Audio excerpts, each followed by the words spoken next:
Students, in this model, I am going to discuss model number 2C, which is EOQ model with uniform rate of demand, finite rate of production. This is finite.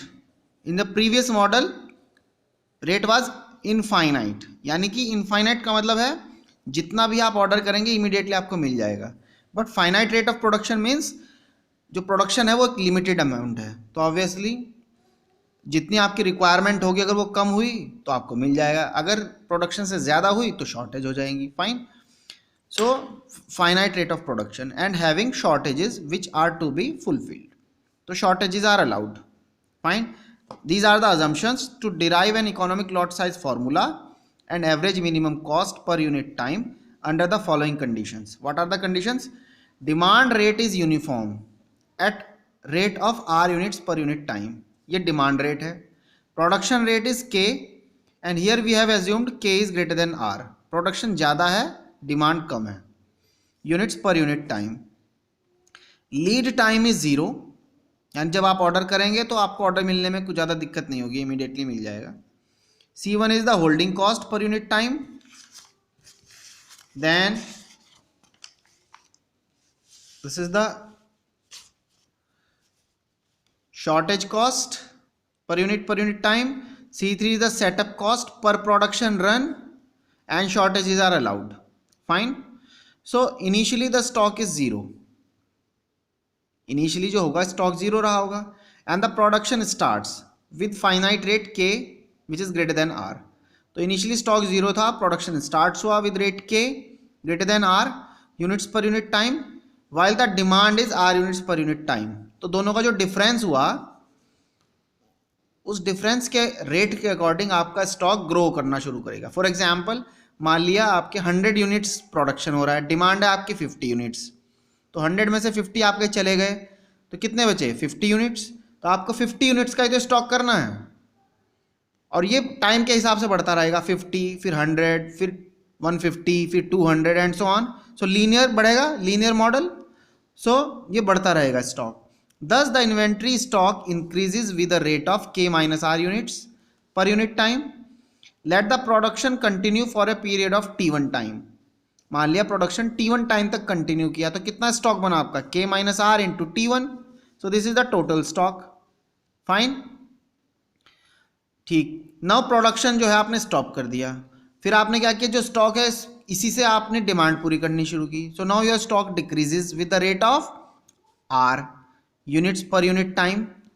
और मान लिया after T2 time your stock is finished but shortages are allowed.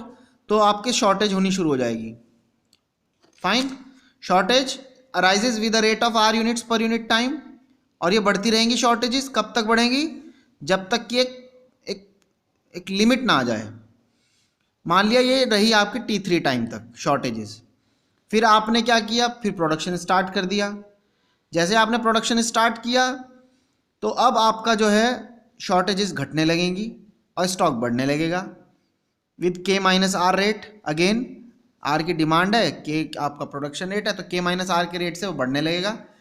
और finally आपका जो है धीरे धीरे shortages भी कंप्लीट हो जाएंगी. Fine.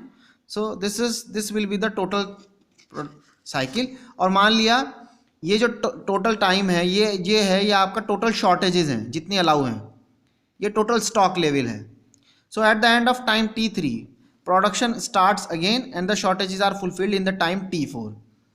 So at the end of time T4 shortages reach to 0. shortages खत्म हो जाएंगे after T4 time. Fine.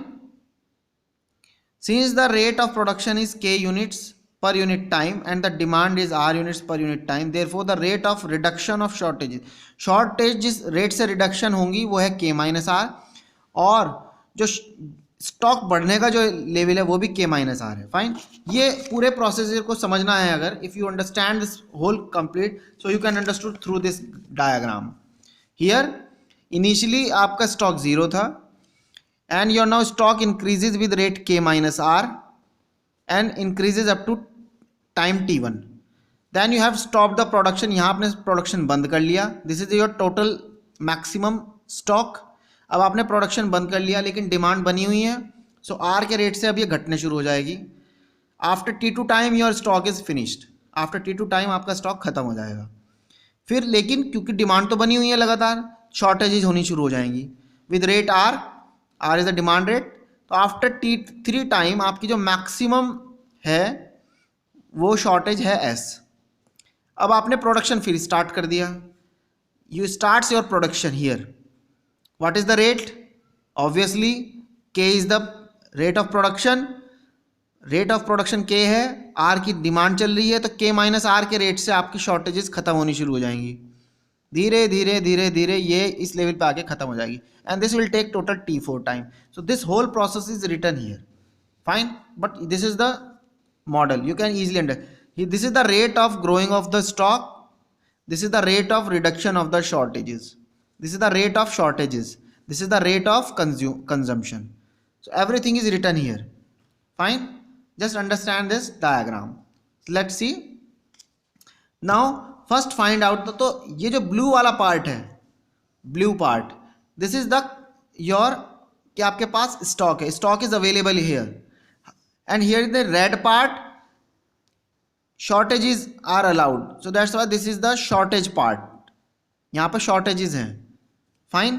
So now we will find out the T1 T2 T1 T2 T3 T4, this is your total time T, fine. So here now what is Q? Maximum, this Q is equals to, rate is K minus R here, increase into time T1, so this is K minus R into T1, but Q can also be evaluated with the help of T2, this is R, this is time T2, so RT2, this is equation number 2. Similarly maximum shortage S can be evaluated with the help of this rate R into T3, so this R into T3, and similarly here S can also be evaluated with this help, with the help of this K minus R into T4, so K minus R T4. So this is equation number 4. Now with these equations 1 2 3 4 you can easily find out T1 and T2, T3 and T4. So now what is your Q?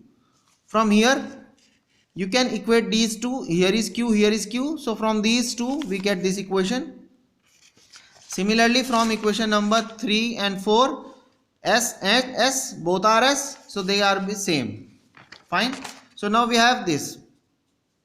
Now if Q units is the total demand to be fulfilled in time T1 plus T2 plus T3 plus T, यानी Q जो है वो total demand है इस पूरे time में. So what is Q? Q is R is the demand rate and time is T1 plus T2 plus T3 plus T4, fine.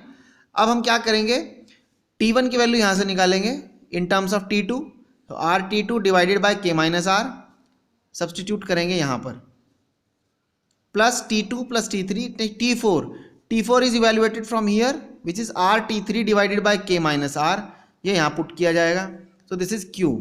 So Q is after simplification we get K T2 plus T3 into R divided by K minus R, fine. Now the holding cost. What is the holding cost? Holding cost is this blue part. Rate is C1 multiply by the area OACA, OAC, this area of triangle, fine. So this is the C1 into area of the triangle OAC, which is nothing but C1 and area is Q by 2 into T1 plus T2, Q by 2 into T1 plus T2, so Q by 2 T1 plus T2, fine. Then C1 by 2 Q is RT2, so RT2, T1 is from here, T1 is evaluated from here, T1 is RT2 divided by K minus R, put किया यहाँ पर, plus T2, so everything is in T2, time T2 के terms में हमने evaluate कर लिया, fine. Similarly the shortage cost is this rate into area of this CFD, fine. So this CDF, so C2 by S C2s by 2 into T3 plus T4. This multiply by C2, this is the shortage cost. Now C2 by 2 s, s is according to this is RT3. So RT3 and T3 is evaluated from here. T3 is T4. T4 is RT3 divided K minus 4. So RT3 divided by K minus 4. Substituted here. So everything is evaluated in terms of T3. Here is T2, here is T3. The setup cost जो है वो C3 है. Total sum किया this and this. So we get this is the total cost. Now divide by T. T से इसको divide कर लिया तो average cost आ जाएगी. This is the total cost. Now the average cost will be divided by this T. T is what? T1 plus T2 plus T3 plus T4. T से divide करेंगे but T तो ये है T1 plus T2 plus T3 plus T4. फिर इसमें value रख लेंगे. T1 की वैल्यू रखी है हमने ये in terms of T2. T2 plus T3, T4 in terms of T3 is this. Simplify this, so we get this equation, which is again a function of T2 and T3. तो अब जो हमारा cost function है वो T2 और T3 की terms में है. तो फिर वही प्रोसीजर लगाएंगे. First partially differentiate C with respect to T2, put it 0. Partially differentiate C with respect to T3, put it 0. Simplify this. So dC by del T2 equal to 0 implies this equation. Del C by del T3 implies this equation. Solve these two equations, we get this. T2 T3 is equal to this. Fine. Now this is from the subtracting 10 minus 11 is equal to this. Similarly adding T plus 11, this gives you this. So you have two equations, 12 and this equation. So now simplify this. So what we get? So when you are adding, you are getting this. So here after solving this, we have this bracket quantities. So either this is 0, either this is 0. If this is 0, so we get this, or this is 0. But time तो negative हो नहीं सकते, तो ये तो 0 हो नहीं सकता. So only the possibility कि ये 0 हो. So C1 T2 minus C2 T3 0, ये 0 नहीं हो सकता क्योंकि टाइम है. ये टाइम तो 0 नहीं हो सकता, निगेटिव नहीं हो सकता. तो इसका मतलब ये 0 होगा, ये वाला पार्ट. तो यहाँ से T3 निकल जाएगा. ये T3 जैसे ही आएगा, ये हम जो है इनमें से किसी में पुट कर लेंगे तो T2 भी निकल जाएगा. तो T3 निकल गया. इक्वेशन नंबर 12 में हमने पुट किया, यहाँ इसमें पुट किया तो ये आ गया T2. So from here you can easily find out T2. So now we have T3 as well as T2. फिर हमने इनके सेकेंड डेरिवेटिव चेक किए, ये पॉजिटिव आ रहे हैं. ये कंडीशन है हमारे पास. Second derivative with respect to T2 with respect to T3 and mixture they are positive. तो इसका मतलब ये मिनिमम है. And then we have evaluated C minimum. C minimum हमने निकाल लिया. तो and optimum order quantity is Q star this. So this is the model. Fine. तो नेक्स्ट क्लास में मैं कुछ एग्जाम्पल लूंगा और नए मॉडल को डिस्कस करेंगे. Thank you.